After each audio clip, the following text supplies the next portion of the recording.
Vinga, digues. Ostres, diuen que en el segle XX els més grans invents van néixer en un garatge, no?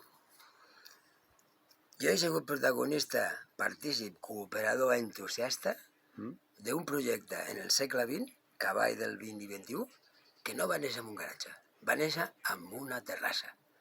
En una terrassa en unes golfes de les descalzes de Madrid, sota aquell cel que té Madrid, bevent aigua d'aquella que surt a Madrid tan bona, 3 persones cabrejades perquè un tio no ens havia ni escoltat davant d'una proposta innovadora com era facilitar a la gent gran que es prejubilava una preparació per la jubilació. Havíem creat un programa. La jubilació és una aventura.